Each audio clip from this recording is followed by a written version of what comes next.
Y'all, my name is Skip Alford. I'm the President and CEO of the Lake Wales Area Chamber of Commerce and Economic Development Council. I'd like to welcome all of you here today. This is an important occasion where all of us get to talk about the future of Lake Wales.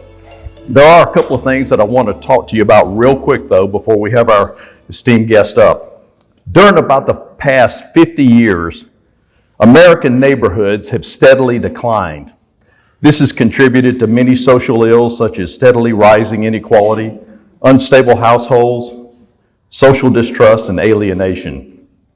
The number of high poverty neighborhoods within the U.S. has tripled, and the population of poor folks in them has doubled, even as welfare spending has soared.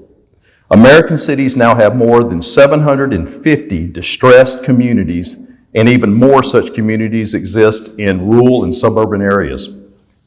Indicators show that everything from life expectancy to crime to student test scores to social mobility are not only correlated with each other, but are directly impacted by the physical environment in which people live. Even so-called well-off neighborhoods aren't immune to this. We have basically a decline in interaction across the board. And this is directly impacted by the physical environment in which, once again, people are living with each other. There's a certain air of distrust, alienation that we have to deal with if we're going to become a strong community.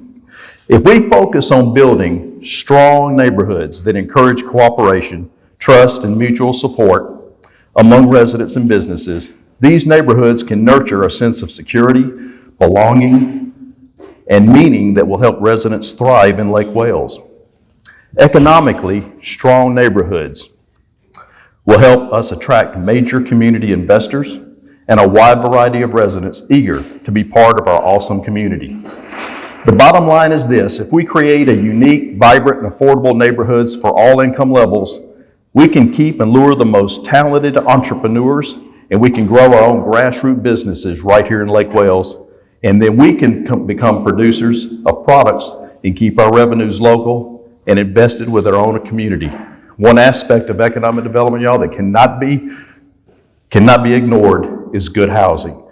And the gentleman that's going to try and bring some of those ideas to us is standing next to me. Let's give a warm welcome to Mr. Vic Dover.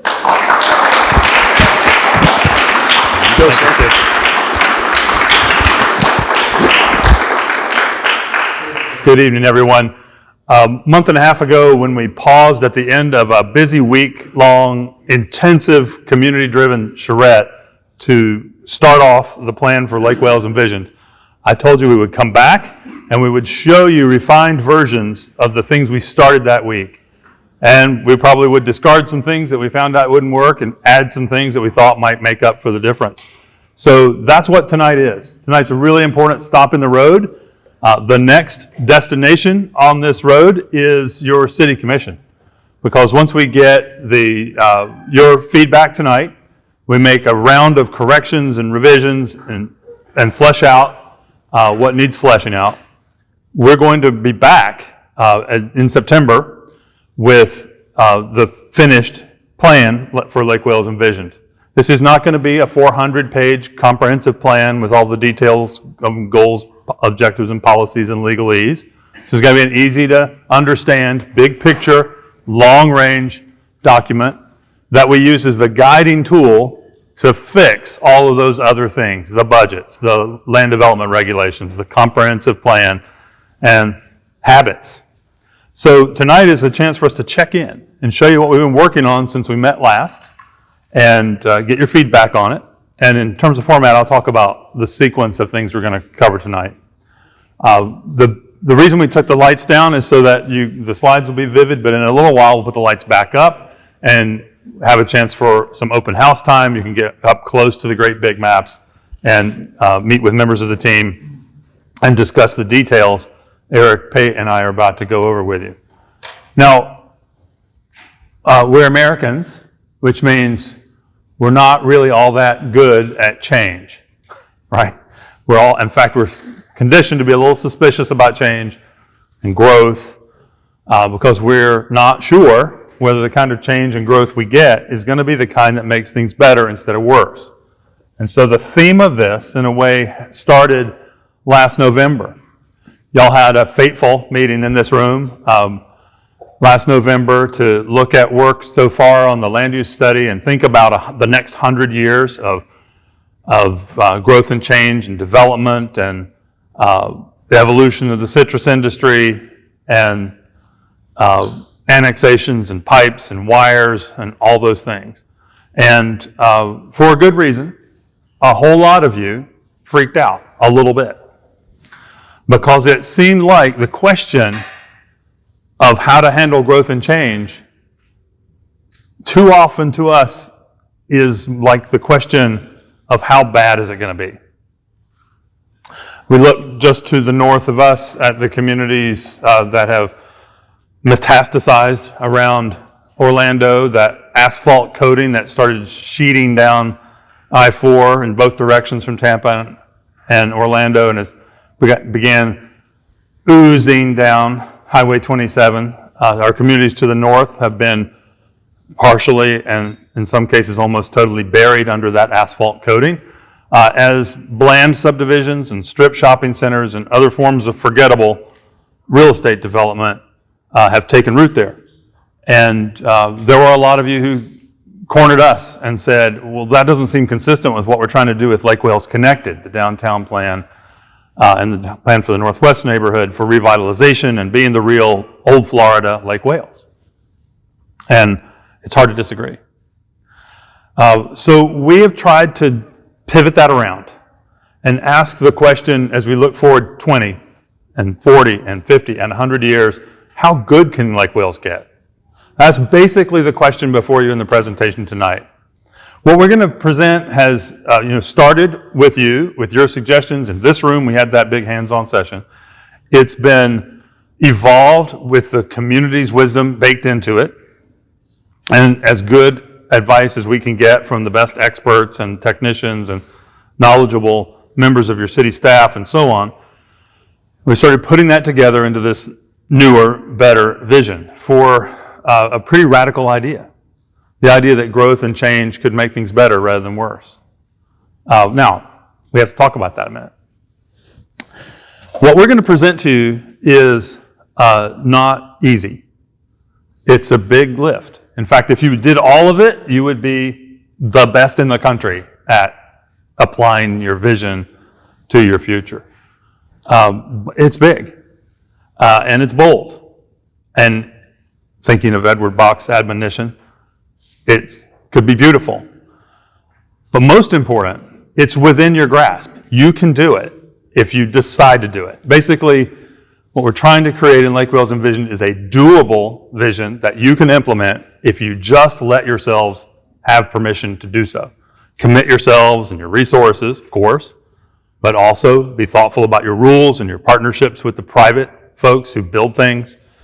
And that spirit of partnership is really important. So I want to say, pause for a second and say thank you to the coalition of partners and co-sponsors, too many here to name, that have come to this and added themselves to the city and said, City of Lake Wales, you're not by yourself.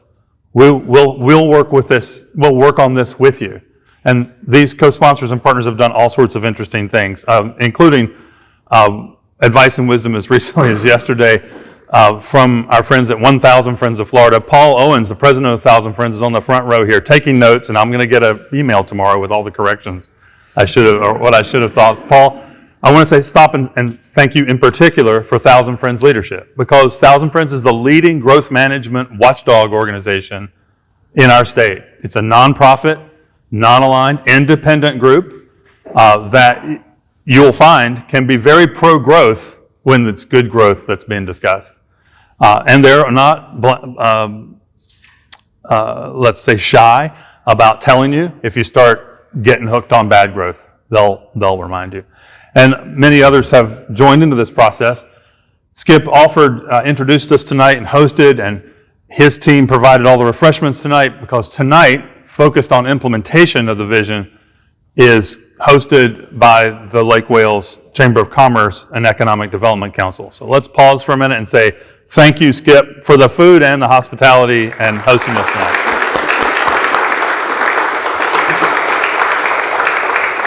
So here's our simple agenda. The introductions are now over. We're going to give you some background on Lake Wales Envisioned. Now, for some of you who attended the webinars or came to the work in progress presentation, this is going to be a little bit of a quick recap. I promise it will be quick, but we found something interesting. At all of our recent events, pretty consistently, from the work in progress presentation through the online events, about 25 or 30% of our audience in each case is coming to their first event related to Lake Wales Envisioned. So the rest of you, be patient. We're just going to take a few minutes and let them know what's happened up to this point. And for all of us, it's a good reminder of how we built the foundation of this plan. Then Eric and I will cover big ideas, the same ones that are erected on these pillars in the gallery exhibit around the room. We'll show them to you. But most importantly, at the end of each of these segments about the vision, we're going to pause and talk about how you do it. We're going to go through what the implementation measures would be if you wanted to go do it. And then we're going to turn the lights back up and use the remaining time for an open house and open discussion. So we'll have the lights on and you can get up close to the big exhibits.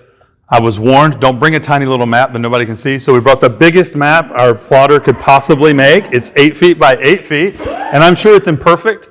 You will probably zero right in on some intersection or your lot or your friend's property and say, whoa, I think that might be a mistake. Tonight is to let us know what those kinds of adjustments would be.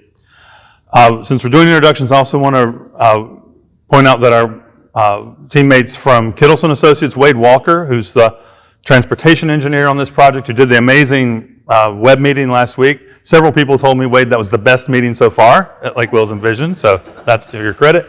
That was recorded. You can see that online easily. Jay Exum's not with us tonight, but his wisdom is baked into this work. He's the ecologist and scientist serving as the green conscience for this effort. And George Kramer from Inspire Placemaking, planner. My colleague is helping us with all of this work as well, and he's with us tonight too.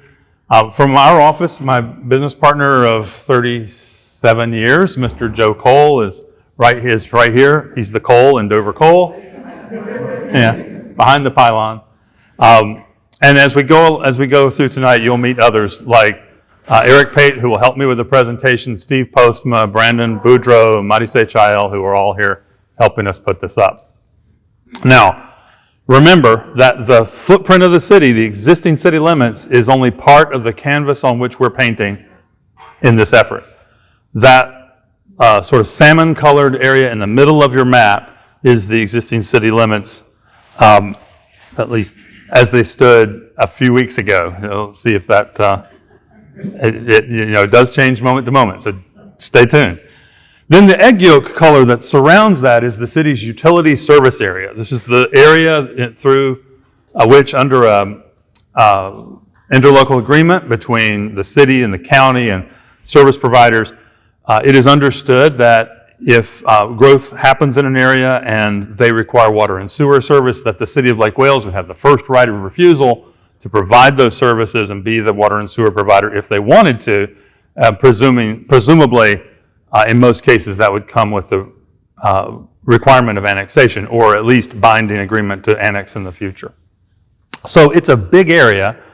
In earlier meetings, we superimposed that area over maps of all 5 boroughs of Manhattan and a bunch of New Jersey. It's big. Manhattan and the other boroughs of New York City and New Jersey. So it's big. You could put most of Orlando in that area. It's big. Now that, just because we have that big a canvas, does not mean we need to paint development on all of it. And I've heard loud and clear from many of you that that's exactly the opposite of what you want. You want to figure out how to grow a healthy and compact city instead of one that just spreads everywhere because you could. So we're going to talk about how that might be accomplished. Your city commission, as we began this work, adopted something like a Bill of Rights for this project. It's a broadly worded list of aspirations, 8 of them, that set out kind of a charter for how we would do this work and what the goals should be. And that was a very helpful guide to us as we worked on this. And for those who want to know more about this, we have copies of the little poster that has all the aspirations written out on them. I'm not going to read them all to you now. For those if there are any of you who haven't seen them yet, they are all easy to find at lakewalesenvisioned.com. We began by assembling maps. Planners use maps the way doctors use x-rays, and learning about the area we were going to be working on, and setting up the first important public event, which was our kickoff day on March 20th. So everything you see in this room that we have to look at with you now has been generated between March 20th and now. Most of it between April 14th and now. So it's all fresh ink. It can be changed if we got something wrong, but it's all new. The 20th was a day, we spent the day gathering in a symposium format over at Bok Tower Gardens, a bunch of experts. And we had sessions on livable community design, on transportation, on economics, and how to do community development in a way that really builds value both for the owners and lasting value for the tax base of the host community for those developments. And then that night we had a public meeting to kick off the work, and we showed what we were going to try and do and explain the process that we're in now. Now, meanwhile, our partners have been contributing their intellectual power and their research.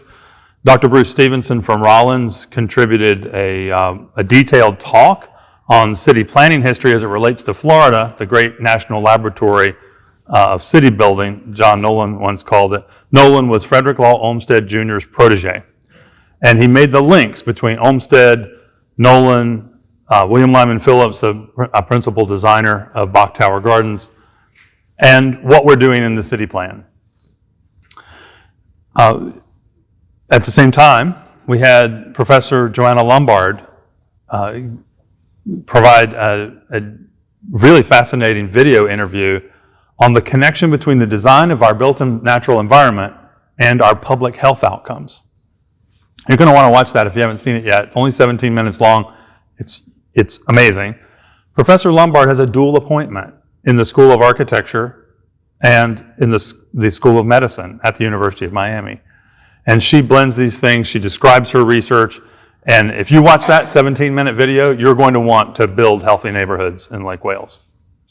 Now, I've said a couple of times the charrette. The charrette was like a week-long combo of an old-fashioned town meeting and a barn raising and a design studio on location. In this room, we divided many dozens of you into small groups, worked around maps and other tools for several hours, and then we had you present each group to all the others what you had come up with. And those are the fundamental ideas that we worked with for the subsequent week in our on-location design studio. On Stewart Avenue and then on over at the Women's Club, we set up a big room, big maps, and worked on the plan. And the first versions of a lot of drawings and things that we're showing you tonight started in that week. Now, there were some interesting things we heard from you in your own words that might be worth looking at and remembering before we go through the maps and things. First, that the protecting the natural environment and economic development were both the top two and almost equally chosen as the most important things out of a big, long list of important things. And that was interesting because it said Lake Wales doesn't want to have to choose between being economically prosperous and having sustained both beautiful and ecologically functional natural environment. You didn't want to choose between gray and green. You wanted green because that's the Olmsted brothers' vision for Lake Wales. Infill was a high priority. Well, that's no surprise because that's why you went out and did the Lake Wales Connected Plan for downtown in the Northwest neighborhood. But we discovered along the way together that there were a lot of other places inside the footprint of the existing city where growth and infill can be concentrated. There was a reminder from one in the audience that Winter Haven has undertaken a very profound planning idea they call the Sapphire Necklace, a little nod to Olmsted's Emerald Necklace for Boston, I think, in that idea. Basically, their One Water plan, which shows how their lakes and all the watershed are interconnected. And the point was made that there might be an artificial jurisdictional boundary between what's Winter Haven and what's Lake Wales, but ecologically and in terms of natural space, you were all in the same boat. There was, in group after group, an admonition to do something about the streets that are over-designed and too wide or too wild and too dangerous. Find ways to slow them down, find ways to plant street trees and make them more beautiful. Those were ideas that came up. We heard about connections a lot. That was a word that was repeated many times. Why can't the new developments help us assemble a network of trails, sidewalks that interconnect with each other, streets that interconnect with the other neighborhoods? One person said, can we have neighborhoods that are a little bit more like small towns so that the thing you need would be in your neighborhood instead of having to drive across town for the thing that you need? Good idea. And then I wrote this down verbatim because I wanted to remember it. Higher density, okay, yes, but with high standards. Just high density is a congestion strategy, but higher density with high standards could be a way of growing your way out of your problems and getting better without growing continuously outward. So that seemed pretty profound. At the end of the week, we went over to the Art Center and got a big screen and showed everybody what we had so far. And there are 2 recordings you can watch to see this. There's a full-length recording of every word that was spoken. You can watch the whole thing and see every slide if you want to do that. But Eric also took the time to distill it down to a less than 10-minute recap. So you can watch it. If you want to do a speed dating version of finding out what happened in that presentation, you can watch the 10-minute recap. At the end of the meeting, we asked the assembled audience with smartphone polling, in a live poll, not knowing how it would go, this question. Based on what you heard tonight, is the vision on the right track? And 93% of you said yes or probably yes.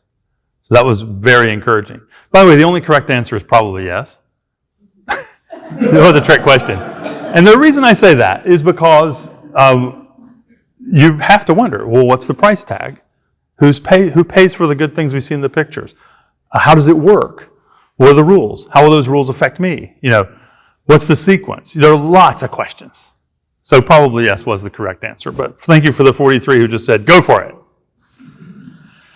Now, since then, we had a couple of online events to keep things going and to test the ideas. So knowing that we wouldn't have time tonight to spend a whole hour on just conservation of the environment or a whole hour just on transportation, we did that with 2 meetings, one each, held by Zoom. Jay Exum did one about the Big Green Network, which we'll summarize, and Wade Walker did the one I mentioned a minute ago about complete streets and mobility, all things traffic and transportation. So that's what got us all to here. And then when that was finally done, our studio team burned the midnight oil and worked through the weekend and busted through to create all the things you see on the wall. So I'm looking forward to hearing your feedback about that.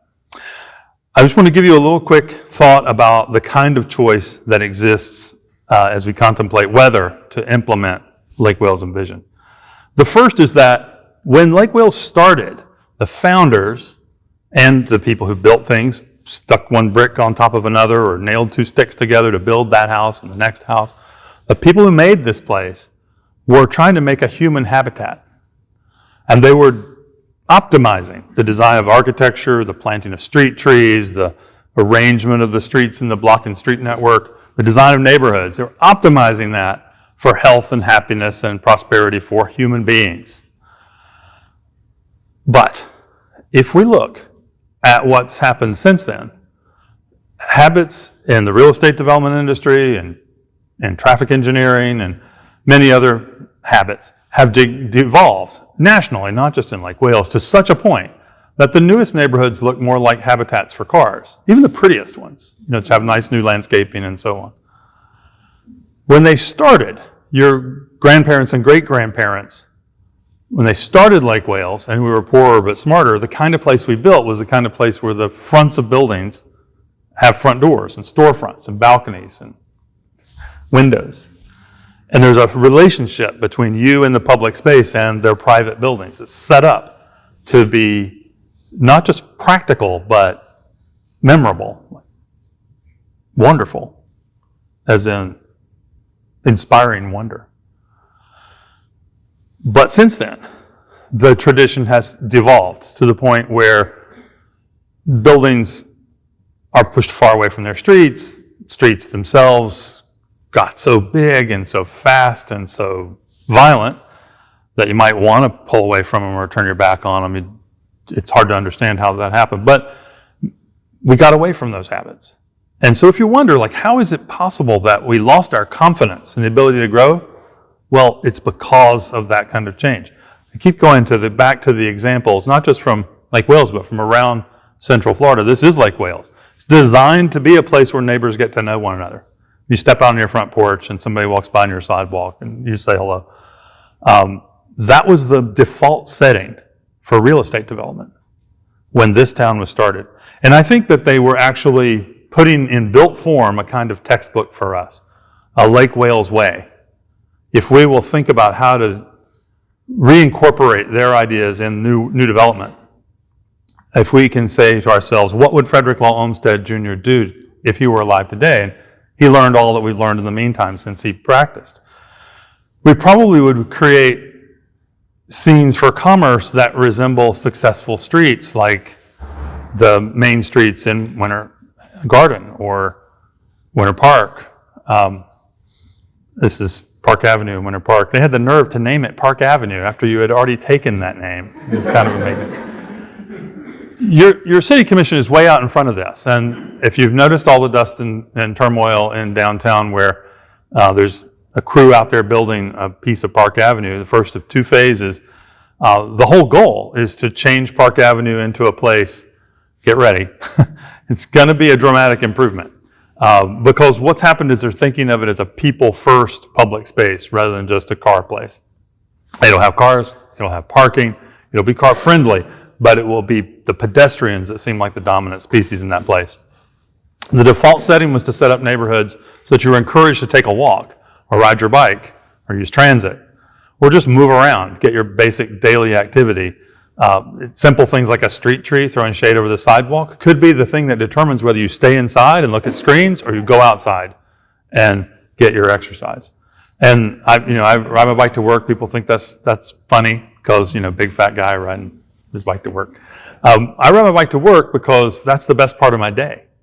When I'm riding home, that's like the highlight of my day. How many people can say that about their daily commute from their workplace back to their home? Certainly not the people who are traveling 75 or 90 minutes to drive till they qualify so far from work. When we were poor but smarter, we did things like plant street trees in a row. We did things like line buildings up so that they had relationships to each other and so on. And I think that's all possible to recapture. And that's the essence of the draft vision. So a few what ifs. I talked about something called the Lake Wales Way. Deputy Mayor Gibson, I didn't realize that you had used that term in a white paper in 2019. And I found it later when I Googled the Lake Wales Way. So I didn't mean to steal your term. But I'm calling it the Lake Wales Way for the 21st century because it might not be exactly the way the founders did it when the whole peninsula of Florida seemed like open space and they had the elbow room to make the lots as big as they wanted or the setbacks as deep as they wanted. Those luxuries are not going to be afforded to us today for a realistic, economically doable development or for actually addressing our housing crisis. Their Lake Wales Way included hard lines of segregation during the era of the American apartheid. We're not going to do it that way. The Lake Wales Way for the 21st century has to be an equitable place in which all are welcome. But we can get to the most important physical features, like those connected streets and street trees and so on. All we have to do is remember the Bach ethic admonition. If you haven't memorized it, make you the world a little better and more beautiful for having lived in it. That's what Edward Bach said we should be doing. And I think it's at the root of what the founders were doing, what the people who came in 10 years later were doing in the 1920s and early 1930s, and it should be what we're doing. Landscape architects, for example, designing Lake Wales Park and Crystal Lake Park is the best of their kind, national showpiece examples.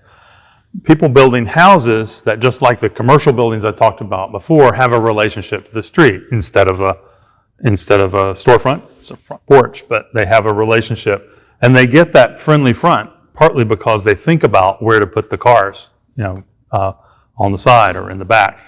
Now, beautiful, even on the side, on a corner lot here, the building to street relationship can be when the back of house things are on the back, like garage doors and garbage pickup and so on. I'm describing the alley.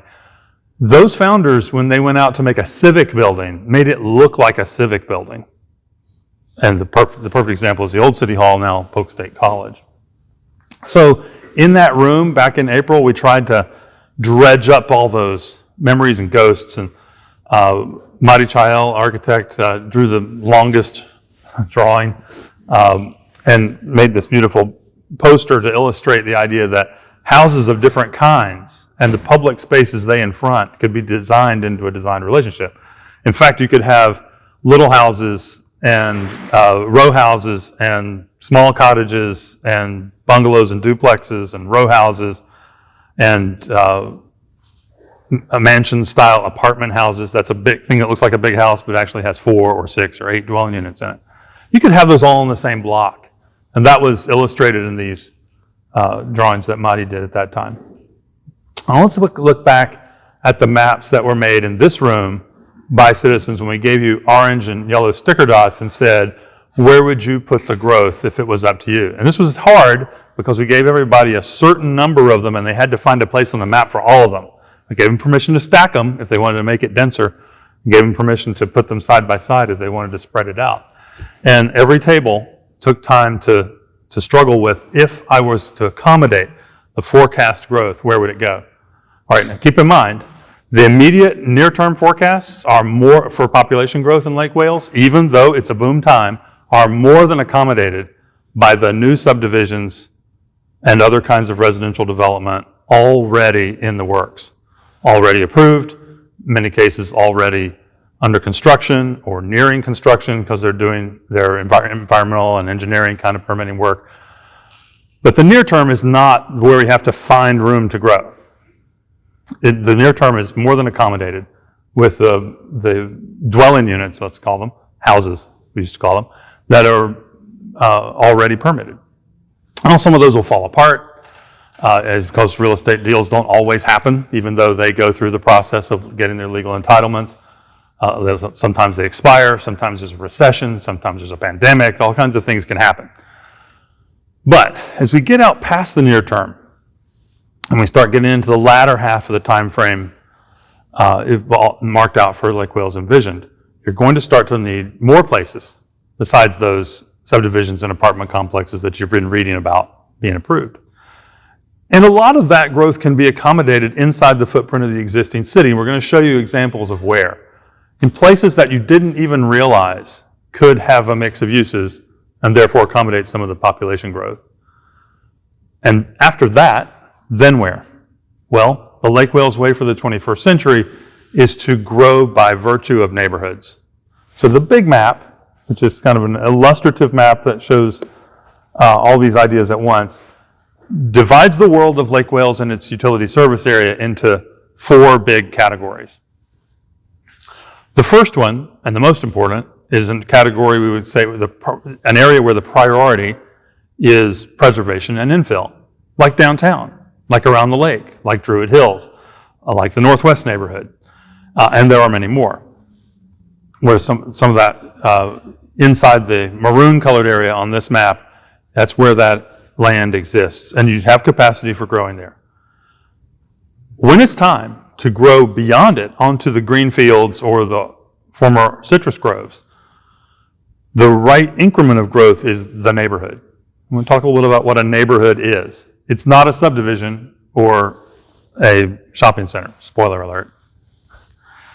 And there's room. There are good places, mostly tucked up tight against the footprint of existing development, where if you need it and when you need it, you can decide, it's not a given, to expand the city one neighborhood at a time. At least for the planning of the city, even if the implementation of those plans is in smaller increments, the planning should be done on a basis of neighborhoods. That's the molecule or the basic building block.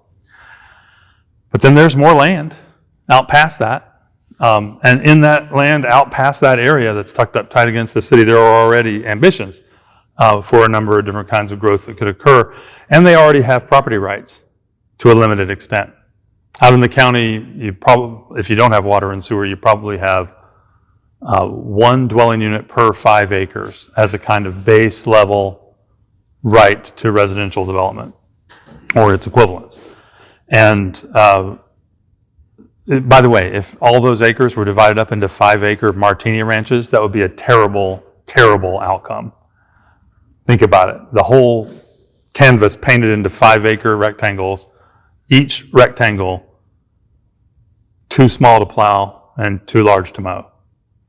Sitting there with a well and a septic tank, like a ticking ecological time bomb, and everybody driving and driving and driving all the time, longer and longer distances. That's a terrible way to accommodate your growth. And the county knows that, and the city knows that. So the city has been trying to be careful about when it goes out into that area shown here in the light green. So we termed that in this map the limited growth area. There will be growth, but it will be limited. And there are a couple of ways to get at growth in that area. One is work within the existing zoning or capacity that you have, cluster your development closer together, and that's one way to do it. Another way is to build real neighborhoods. You don't get that automatically. That's the thing. If somebody walks into City Hall and attends a planning commission meeting, a city commission couple of meetings, and they come away with an entitlement to build in that far-flung area, that was a gift to them by the city. So city leaders, I would say to you, make sure you're getting something back in that exchange. Not just new costs that make it harder to sustain the city, but you're actually benefiting from that outward growth, if and when, on a case-by-case basis, you decide to do it.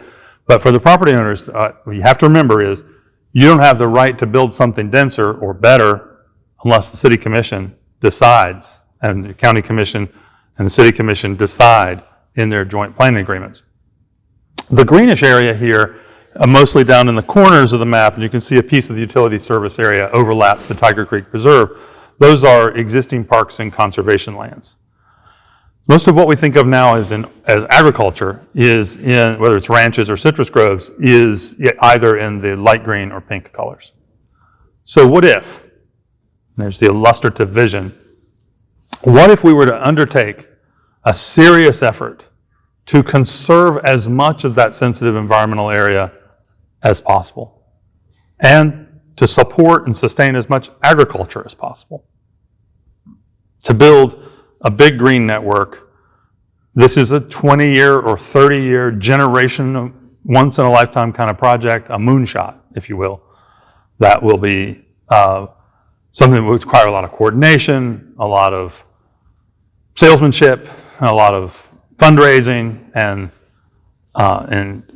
expense, but would be absolutely worth doing it because, as Eric will show you in a minute, you would end up with giant green belts to the east and west of the city, protecting the most environmentally sensitive lands, but also forming a permanent hard edge to the outward spread of the city. And then, in that same map, what if we're really strategic and intentional about spotting locations for future employers, so that we think about not just the houses, but the jobs. And not just any jobs, but the jobs that will pay well and help us boost wages, so that we can get back to the situation in which wages and incomes are rising faster than rents, instead of the other way around. So that leads us to this kind of big what if. The next time you see this map, it will have labels on it. This was as fast as we could do it. So in this image, you're in a helicopter or your camera's on a drone and you're looking south. And in the distance, your neighbors in Highland Park live right over there. And now if you started to study the map a little bit, you're beginning to see here's the intersection of Hunt Brothers Road and Highway 17. So that green line that's going up the right margin of the picture is actually Highway 17, Scenic Highway, and you're looking south. And I show you these because It's already been decided that there will be growth all the way to Passion Play Road. There have been new applications for development approval. We remain hopeful that the exact designs of those developments will improve over what's been shown so far, and there are skipped over parcels that might, in the meantime, come back in for development approval. But I think it's realistic to expect, given what's already in the pipeline, let's say, that there's going to be development to Passion Play Road. At some point, you're going to want to decide how and if and when to continue that and grow more neighborhoods south of Passion Play to Hunt Brothers Road or perhaps beyond. And so we deliberately leaned into this knowing that the whole discussion is controversy. This is kind of kicking the hornet's nest to say, if you're going to say yes to growth, what are the givens? It basically is this. The wrong time to decide to have high standards is after all the development land has been eaten up and built on according to low standards. That's why we have to confront this now. Now, Eric, if you'll come up, one of the biggest pieces of this is that green network. So I want to talk about what that is in detail and let Eric show you how we might accomplish it. Eric Pate. Great, thank you, Victor. Hi, everyone. My name is Eric Pate. Town planner, urban designer with Dover Coal, and this is my favorite part of this whole project. So looking here, and Victor, went over the basics again, and wanted to just kind of set the stage again as we look at this. But this is a monumental effort and monumental proposal that deserves our very close attention and continued engagement. So we see here, as Victor pointed out, the two large connections on either side of the ridge, right? In the lower lying areas on either side of the ridge, there's two opportunities for this to connect to larger statewide conservation efforts, right? Looking at existing conservation lands in the vicinity, in the area, and then looking at how state level data on rare species occurrences, existing biodiversity, looking at the Florida Ecological Greenways Network priority corridors, and then looking at ways that these landscapes are linked to provide for movement of imperiled species, panthers, etc., and then looking at the wetlands on either side of the ridge there, and how all these data points combine to give us this the groundwork and the foundation for this larger big green network. Now that's one big part of it. Another big part of it is how those two connect amongst themselves, between themselves, across the ridge, right? And what that means for individual neighborhoods. So looking at the area between, this big green network here, looking on the ridge itself and how these larger green areas can connect to Lake Wales and new neighborhoods, how those can be part of this larger green network. And so looking at it as not just a conservation-minded thing, but also looking at how active recreation and our parks and greenways and trails, how that all combines, and to looking at a cohesive strategy to engage in conservation. So looking here, here's just an oblique angle view of the region with Lake Wales there in the center. So looking at, we would see the big green network proposals here, but then we start to imagine what if we can add on to that these different layers. So looking at trails and complete streets opportunities. So complete streets can be part of this little green network, right? They can help link these small parts. They can link the big green network in addition to parks and greenways, and provide the connection for pollinators and for people to get between those places as well. And then looking at specific parcels that are existing, that are already in conservation or managed for recreation, existing city parks, etc. There's also relic dune parcels that are throughout the study area. These are important parcels in that they are also key linkages between the larger green network. and that there is specific funding that is earmarked for parcels like that. So looking at how these can kind of connect together, we see how this little green network it's not little, right? It's not little at all. It's just as big as the big green network, but in a different way, and it connects the big green networks. That's why we're kind of looking at how this can actually be called the neighborhood green network, and how it can connect to the One Water Plan, the Winter Haven One Water Plan, and the Sapphire Necklace. So if you see on this screen, there's the blue there, and how this all works together, right? Not just looking, and the study area is it's not a specific line that we're sticking to, it's a guide, and looking at how these efforts can plug into larger regional planning efforts. So taking this to the a very large level and thinking at a cohesive strategy to guide future development and conservation in the study area. So what if we also look at prioritizing preservation and infill in the heart of town, right? So looking at how, the way that the built environment is just as much of a natural habitat for people as conservation is a strategy to protect, wildlife. So go ahead, Victor, back to you. Thank you.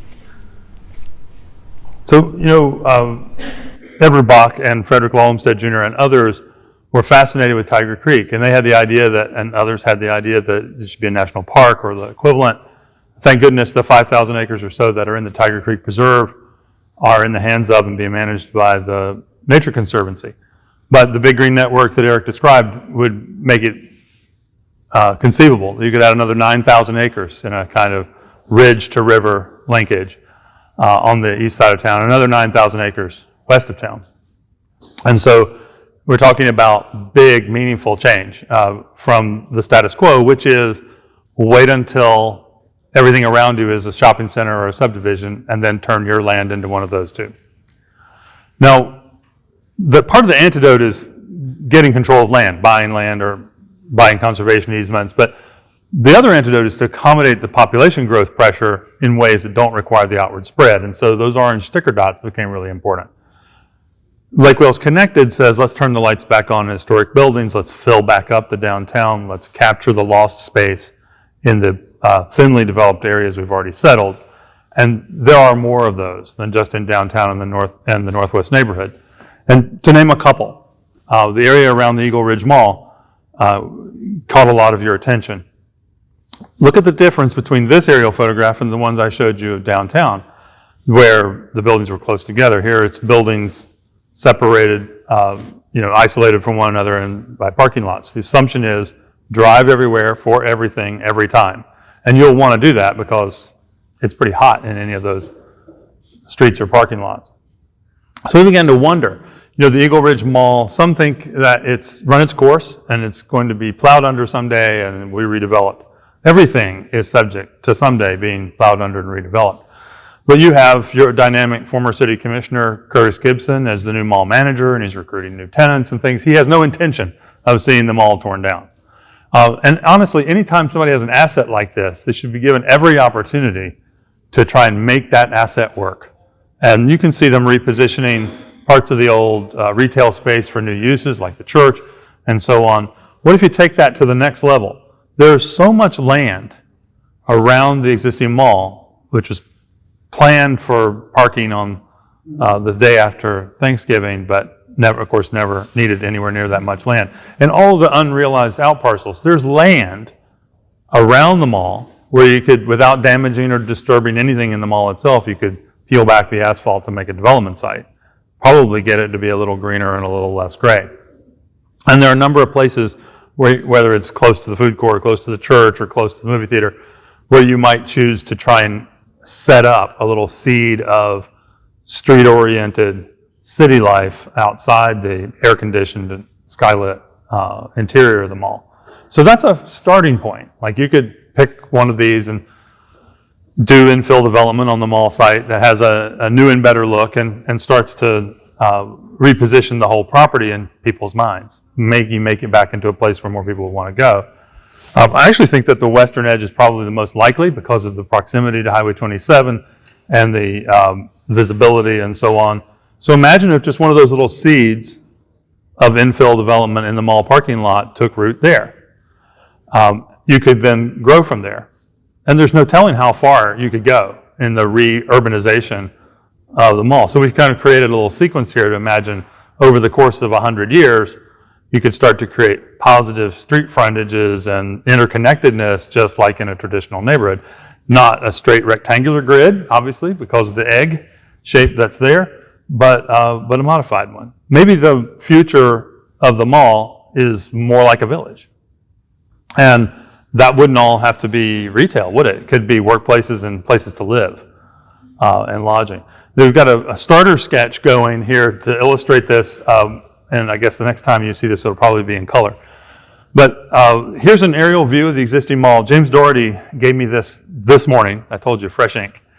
And I looked at it and I said, James, that's incredibly accurate. And he says, what do you mean? And I said, there are no cars in the parking lot, just like real life. But what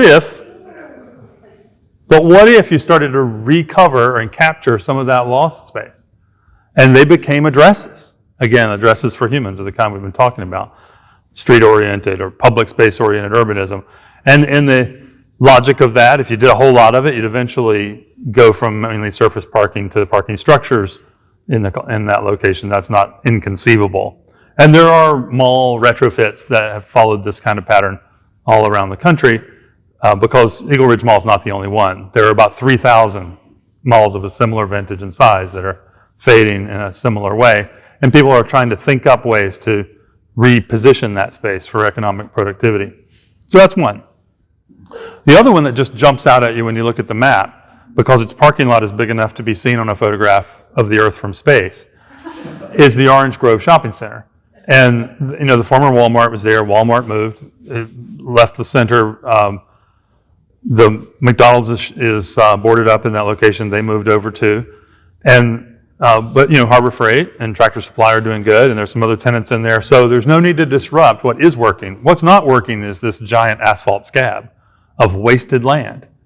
And people saying, we have so much growth, we just have to approve another subdivision or another apartment complex further out. No, you don't, because all it would take is clever partnership between those existing owners and the city as regulators to allow for some of the growth to be accommodated there. Now, this is across the street from the hospital, so we started to realize that if it could be thought of not as just a dead shopping center, but a neighborhood in the making, it still had retail, and still had places to eat, and still had workplaces, but also had housing and lodging. You might be able to make it the kind of neighborhood where somebody who works at that hospital would love to live, or somebody whose family member is getting care at that hospital would love to lodge. And creating a whole health district that is a second bright center to the town would support the positive upgrade of the hospital. So this is an exploration of that, which we looked at from a number of different angles. So those are examples of the kind of places where you could go back and pull out new value from land that's already settled. But we do need to talk about the growth at the edge. So I keep saying neighborhood, and it sounds nebulous because sometimes people think, their HOA, that's a neighborhood. When planners use the word neighborhood, we're talking about something pretty specific. It's an idea that was first codified by a planner named Clarence Perry back in the 1920s, but the neighborhood unit. He observed that if you look at a single village alone in the rural countryside, one neighborhood there, you have a village. And if you put several of these neighborhoods together, you get a town. And you start having things that neighborhoods share, like a main street and schools and so forth. And you can put more than its neighborhoods together and get a city, like Paris is a city of neighborhoods. So, but the basic growth increment is neighborhoods. They have 5 things in common. They don't go on forever across the horizon. You don't look at a piece of land and say, how big should the neighborhood be? Well, I don't know. How many acres is it? You look at the land and say, how many neighborhoods is that piece of land? See the difference? So you know when you've arrived there, and you know when you're at the heart of it. Usually there's a public space or a square or a plaza at the heart of such a neighborhood. Sometimes we call these TNDs, traditional neighborhood development. Well, those TNDs can have typically a mix of land uses, so you don't have to you don't have to drive outside your neighborhood for everything. You might have just a corner store or you might have more commerce and workplaces. But every time you add something to the housing, instead of just houses, you shorten or eliminate and capture car trips. So that's benefits everybody. Because if you're tired of getting a little bit of growth and a whole lot of traffic congestion, you need to shorten trips and give people a chance to make some of their trips by walking, biking, and transit. Well, we don't use the word neighborhood to describe a subdivision, but we also expect the neighborhood to have a mix of housing types and sizes and prices to own and rent. Those things are arrayed on a connected network or web of walkable streets. Connected is important, walkable is important. That's where the tree lines are so critical, the sidewalks are critical, the garage doors not being on the front of the houses is important. And then last, in these great neighborhoods, the way Clarence Perry saw them and the way we see them in your historic town, special sites are reserved for civic purposes, like the park or the civic building site or a place of worship and what have you. So we zoomed out and started looking at a map of how such neighborhoods could be stitched together, and maybe in the process build your little green and big green networks at the same time. In the foreground of this map is, right in the middle of the screen, is Crystal Lake, and the green around it is Crystal Lake Park. And then the big blue blob to the left is Lake Wales, and the diagonal is the railroad tracks. In the lower right-hand corner is downtown, and you can see we added trees for the new trees that are being planted on Park Avenue. Okay, so here it comes. And the future town square.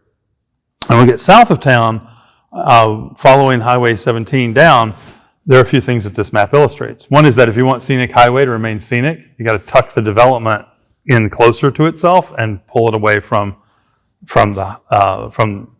Highway 17.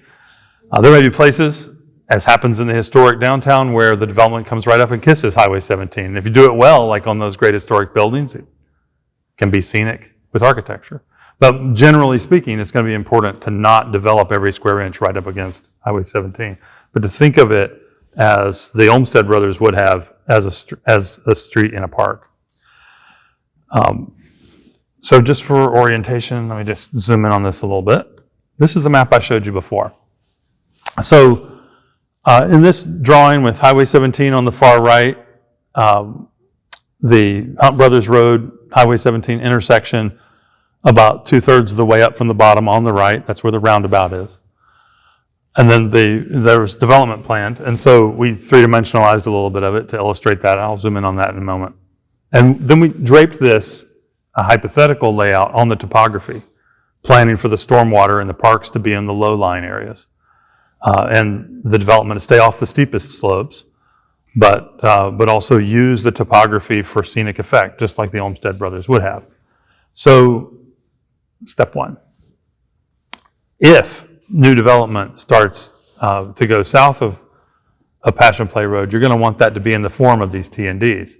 And with each one that comes online, you're going to want to make sure you're getting, at the same time, the dedication of an appropriate amount of open space to build the city in a garden according to Olmsted's principles.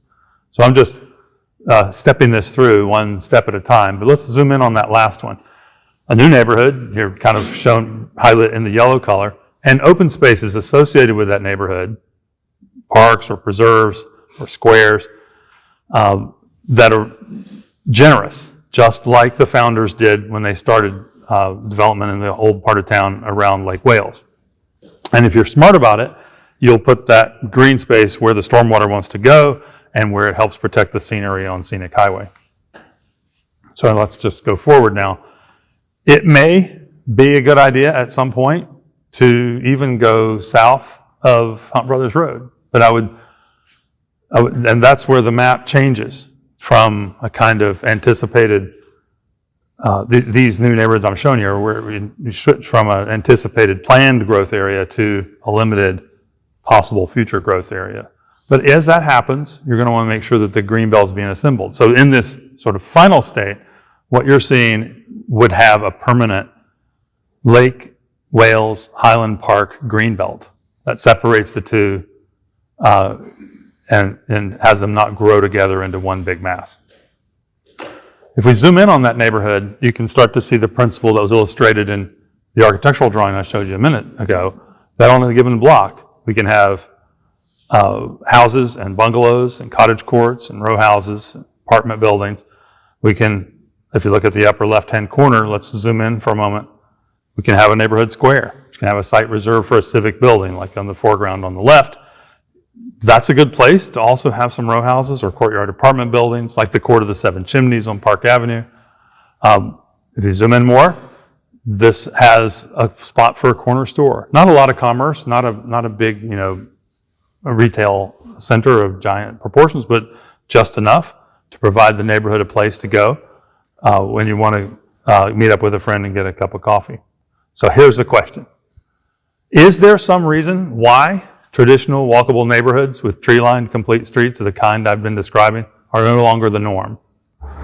And the answer is yes. And yes. Remember this pair of pictures that I showed you where we compared the same land use, the same density, the same lot sizes and parking and so on, but such different outcomes? The first yes is regulatory. If you don't demand that it be built with the front porch culture baked into the design, you will not get it. So Lake Wales has to have that in its regulations. And you frankly need more standards in your plan development permit ordinance than you have. And then there's the yes of bad habits, because when developers occasionally catch on to what these better neighborhoods can do economically, they can make more money by building the better thing. So it's only the bad habits that are keeping them back. Now, meanwhile, we do not have the luxury of assuming there won't be any new development on greenfield sites, because while we might not need it for population growth, that's not the rate at which development applications are coming into City Hall. The rate at which they are coming into City Hall is the rate at which the landowners need money. It's coming because the citrus industry collapse is putting your longtime landowners in such a bind that they are making deals at the rate which they need rescue, not at the rate at which you need new neighborhoods. So you have to think about that. And if you're going to approve them, don't approve them with all the driveways and garage doors facing the front, with the garage door sticking out of the front of the house like a snout. And don't approve them with the backs of houses backing up to your through-going roads. If you keep building along Buckmore Road the way it looks right now, on the rest of it, up past Sunset, up past Burns Avenue, with all the developments backing up to the road, it's all going to look like that. And I'm just here to say, don't say I didn't warn you. Okay? You do not have to accept that, because the proof is there that building the better way with the fronts facing fronts and the tree-lined streets and the mixed housing can succeed in a very big way. And they've experimented with this enough in our region. You've seen it at places like Baldwin Park that we should know by now that it can work. The developers who have done this have gotten themselves on the cover of the Wall Street Journal for making money with those old values. Well, it was questioned, is there a market for such a thing in Lake Wales? And so we got the national expert on the subject to create a very detailed report, which your city commission will be going over with him tomorrow for all who are interested. His name's Todd Zimmerman. He studied the market intensely with a very specific question. Is there a market for those traditional neighborhoods or T&Ds in Lake Wales? And he came back with an emphatic yes. If you want to know more detail, see me or go to the website and read his report, or come to our city commission workshop tomorrow afternoon. So the next what if is about the streets. We spent a lot of time talking about streets. I want to show you some new pictures. What if they weren't just thoroughfares, but they were great streets, like those great addresses? I asked this question online this week. I got a lot of interesting responses. Don't you think Burns Avenue could be less of an oven and safer and better looking? Some think yes, not all. But one person typed in the response, imagine Burns Avenue setting the stage for Bach Tower so that the two aren't polar opposites. It's not an amazing way to put it. And there it is. This is, in technical terms, this is called a U5L, a ubiquitous 5-laner. There's no traffic or transportation justification for the size of this road.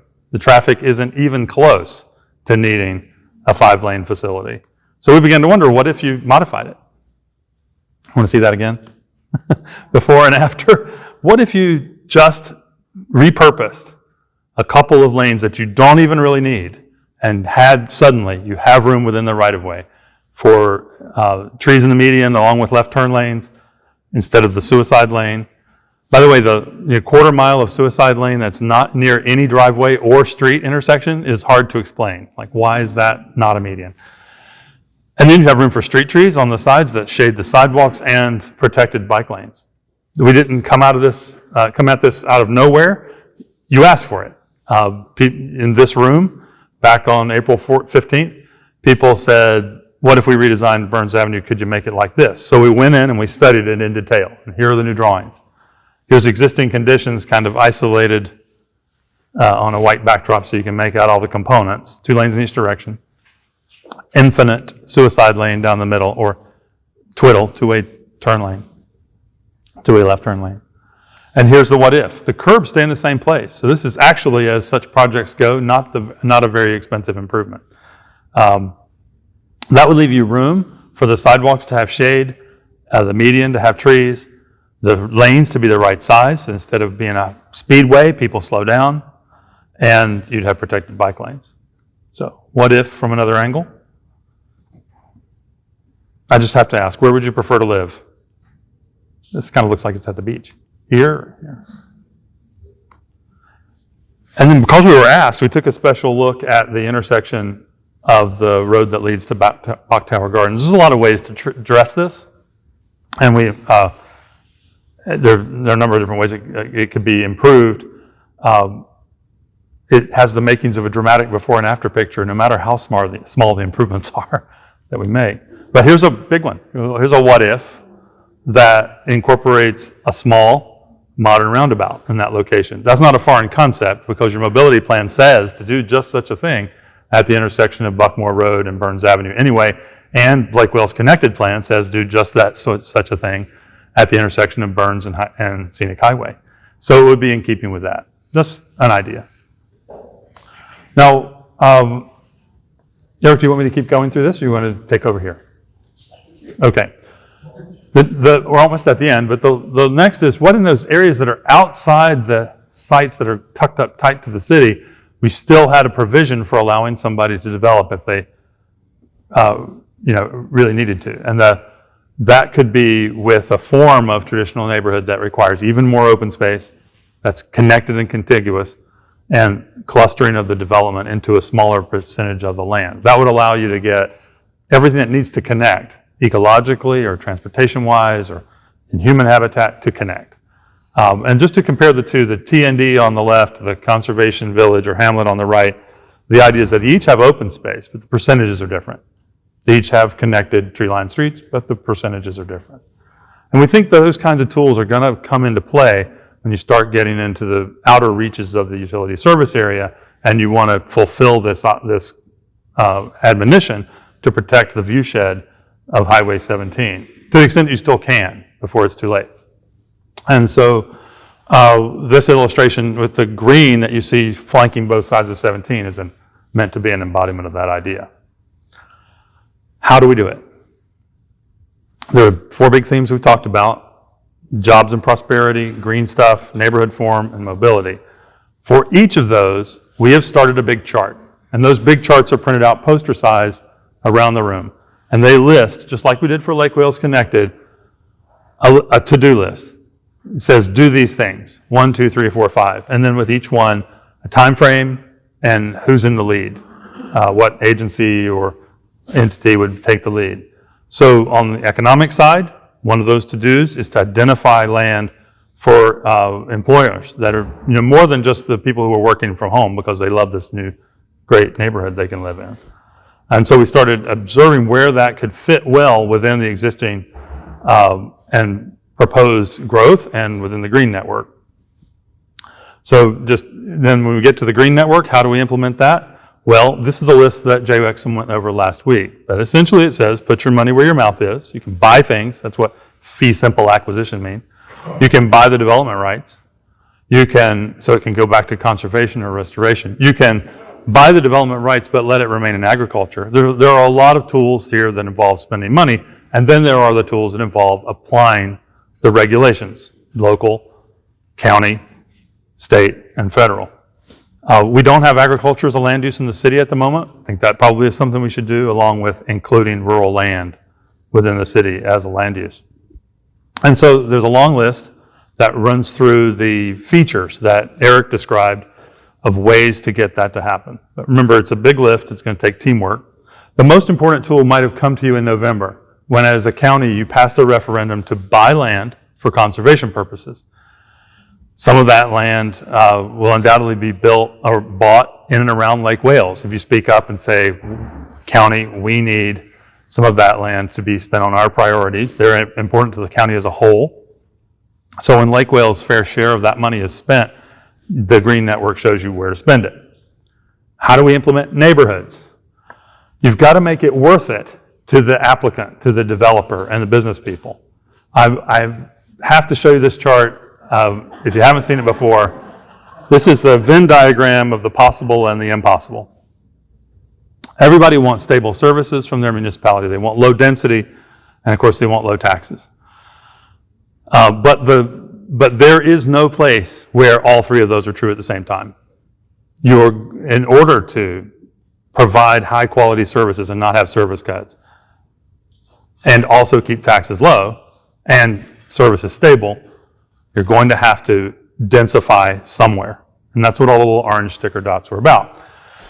So what we proposed as a tool is to add to your land development regulations a new rule book, a traditional neighborhood development ordinance.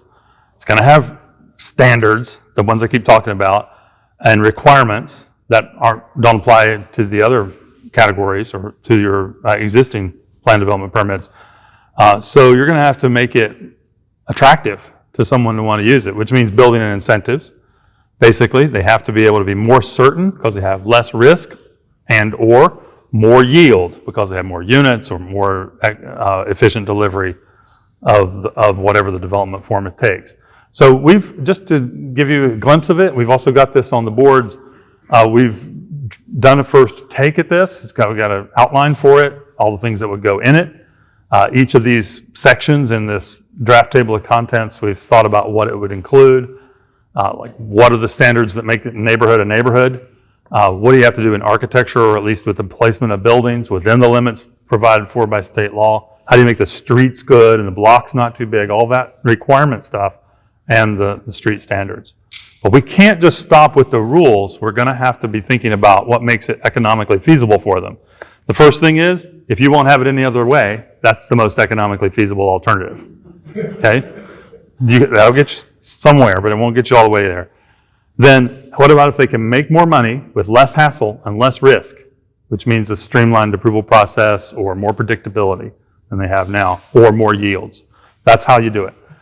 On the great streets and the trails, the mobility things that are shown in the mobility plan, the tool for implementing that, and remember we have these huge public health benefits that come from doing it, are not hard to figure out. We already know what the funding sources are. You've already put in place the mobility fee that's part of the impact fee structure for the city that provides for money for improvements for things like walking and biking and transit and micromobility. But there are more tools. 3 of your major corridors are going to be resurfaced by the Florida Department of Transportation within the next 5 years. And their changing rule book means they now have permission in those resurfacing projects to do things you want, like add street trees. So that's a prime source of how to implement that stuff. Believe it or not, we made it all the way through that. Everything I described is at lakewalesenvisioned.com. In September, unless James Slayton, city manager, unless you tell me to slow down, we're coming back to you in September. And we're going to meet with your city commission and say, here it is. It's been thought through with the wisdom of the community. This works. And do you want to implement it? And it will be up to your 5 elected officials to decide whether to do it or not. They're here tonight, so I bet you will collar some of them during the discussion that ensues. Eric, if you want to bring the lights back up. I just want to say thank you to Eric and the team for building all these beautiful exhibits. Let's give everybody a chance to look at them close up. And thank you very much.